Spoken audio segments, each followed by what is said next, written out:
I hate that matcha is basic now because it has emboldened people who hate basic culture to rally against matcha in a really racist way, and I don't think y'all are even realizing it or even trying to be racist about it. So are we all going to ignore the fact that luxury fashion brands are whitewashing South Asian culture and now Ralph Lauren is selling juhmkas? My culture is not a trend.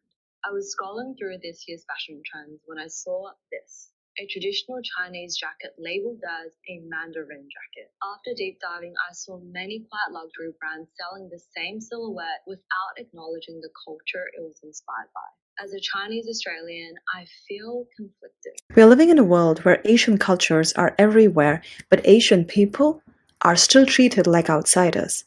Asian cultures are trending globally, but yet the racism against the Asian communities continues to exist and predominantly increase in a more socially acceptable, quieter way.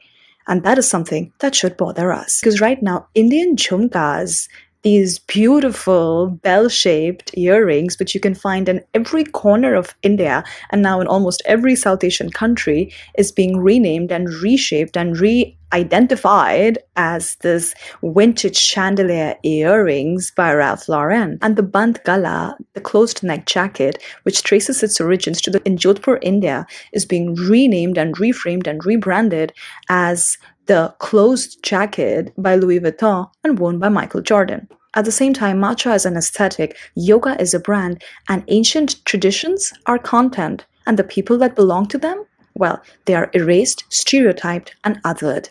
So this isn't just appreciation, this is a pattern where the culture is embraced, but the people are kept at a distance. This is Orientalism, cultural appropriation, and a cycle that just never ends. Let's start with what Edwards said. Said argued that the West didn't just dominate land, it dominated representation. It created a version of the East that was exotic, mystical, timeless, inferior.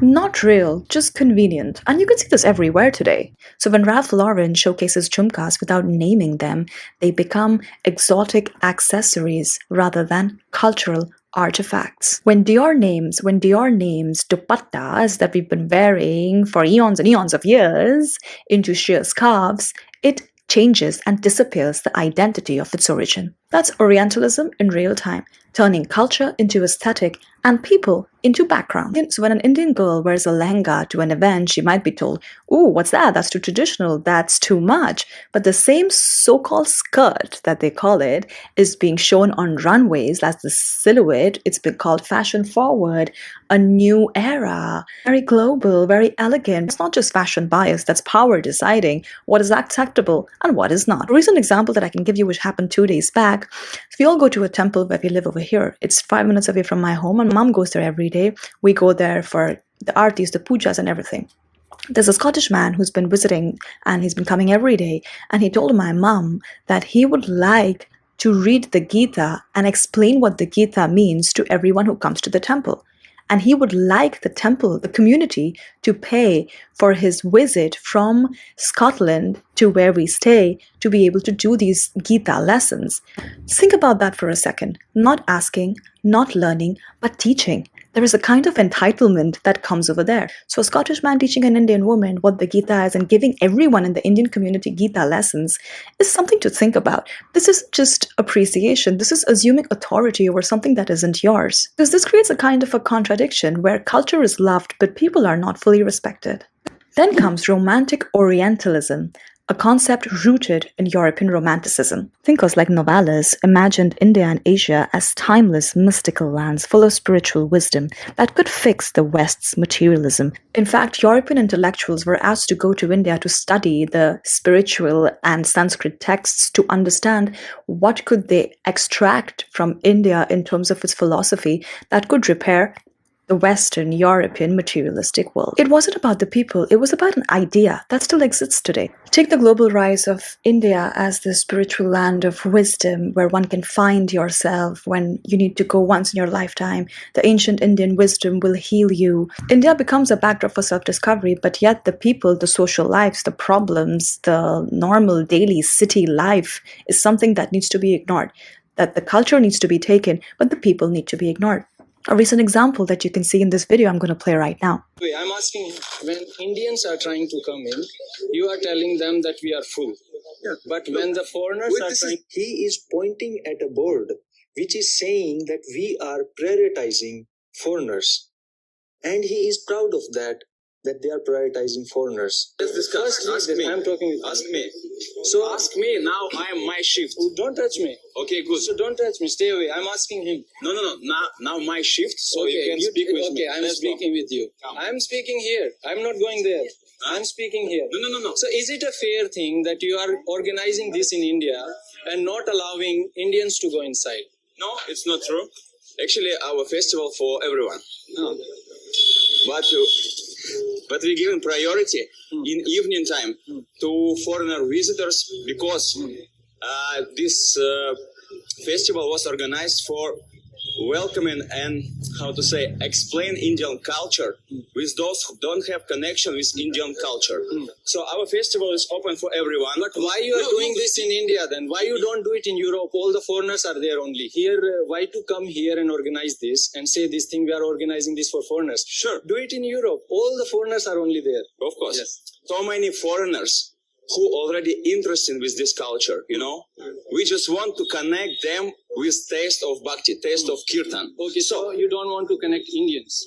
You like doing it in India, saying this thing, we want to connect foreigners. You already tried to enter this satsang that was organized by a bunch of Western people, and they had specifically called this rule that Indians were supposed to be put out and not allowed into this satsang, which is actually Indian, and they are in India, in Rishikesh, learning yoga, which is from India, and yet they're excluding Indians. The audacity to be able to do that, and the entitlement to be able to do that. Chanting Sanskrit mantras, visiting temples, or talking about different kinds of Indian philosophical concepts becomes very cool and spiritually, aesthetically pleasing, but yet understanding or decoding the actual meaning behind it, or even in yoga, learning the names of the asanas instead of calling it downward dog, is plainly ignoring the cultural, spiritual, philosophical systems that it belongs to. Because it freezes culture in the past, turns people into commodities, and removes the people from the picture. The East becomes a fantasy, a tool for Western self-improvement, instead of a living, evolving reality. And it isn't really different in other Asian cultures, or you can say the Matcha culture in Japan. Matcha, rooted in Japanese tea ceremonies with centuries of ritual, discipline, and philosophy,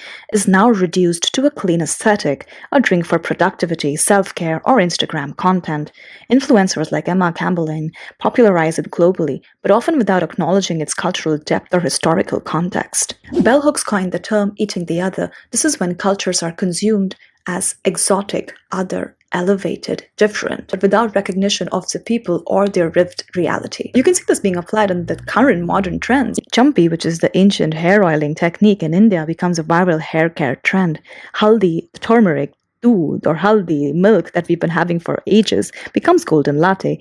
Ayurveda is repackaged as a luxury spa treatment, often without credit or context. Yoga provides a clear case of appropriation. Originally a spiritual discipline, a study of ethics, meditation, and self-realization. Today, $1 billion fitness industry, which is now looked at as a workout and turned into performative different types of yoga, which could be bear yoga or goat yoga, or even the origin name of the asanas being completely erased. This reflects a very broader contradiction. Practice is global, but the access and respect are selective. But appropriation isn't just on runways, it's an everyday performance, an everyday language. A example I could give you of Sahaja Yoga, a group of people that were part of the Sahaja Yoga movement were performing where I live, and they had visited from Finland. And, I really appreciate them being inculcated into the culture. They were performing in Marathi, a language many of them could not mostly pronounce the words, or perhaps even not understand a lot of the words that they were singing to. So this felt like we were being performed to rather than being shared with. So as an Indian sitting in that hall made me feel like my own culture was so distant. I felt like I was being a part of It made me feel just very awkward, and I still don't know how to label what I felt while I was sitting in that hall. Then we have another article on the cultural appropriation of bindis that we South Asian women, Indian women, South Asian women in general wear by Jaya Sundaresh. She specifically highlights that what makes the non-South Asian person's use of bindi problematic is that a pop star like Selena Gomez wearing one is guaranteed to be better received than I would if I were to step out of the house rocking a dot on my forehead. On her, it's a bold new look. On me, it's a symbol of my failure to assimilate. On her, it's unquestionably cool. On me, it's yet another marker of my otherness, another thing that makes me different from other American girls. Be it black culture appropriation, hip-hop and rap born in black communities became global music, often stripped of political context and repackaged by mainstream culture. Benji here, and this is why wearing culturally black hairstyles like box braids or dreadlocks are more than a style choice. They hold cultural significance for various black communities and are a key part of black hair care. When a non-black person wears these styles, it reduces something of cultural significance and practical use to black people down to a look, which is exploitation. It also trivializes the discrimination that black people... This aligns with the broader sociological understanding that when a dominant culture adopts the culture or expressions of a minority culture, context or credit, it reinforces existing power imbalances rather than bridging them. Homibhabha had highlighted this idea of colonial ambivalence. Colonial ambivalence describes the contradictory relationship of the colonizer to the colonized. You are the inferior, but I want to imitate you. You are the other, but I'm fascinated by you. It's basically admiration wrapped in condescension. So appreciation versus appropriation. How can we reflect on this and how can we make this better? Cultural exchange is not inherently bad, but intention alone doesn't make something respectful. Impact does. Here are some reflective questions for you to ponder upon. Do I understand where this comes from? Not just the look, but the actual real meaning. Am I giving credit or erasing it? Labels matter. Giving credit matters. Am I really engaging with the people or just being performative and doing it for the aesthetic? That's participation versus performance. Am I centering myself into something that isn't mine? Who is this actually about? Is it really about me or about them? Here's the truth. It's easy to love a culture when you can decide what's convenient or beautiful. The music, the food, the clothes, the aesthetic. Real respect, that's harder. It means listening to the people, giving credit when it's due, making space even when it's uncomfortable. Right now we live in a world that will take the culture, sell the culture, monetize the culture, but still hesitate to respect the people behind it. So next time when you engage with a culture that isn't yours, don't ask, is this looking good on me? Instead ask, who does this belong to? Am I respecting the culture or am I just performing it? Because if it's the second, then that's not appreciation. That's appropriation. And that's a conversation we need to have.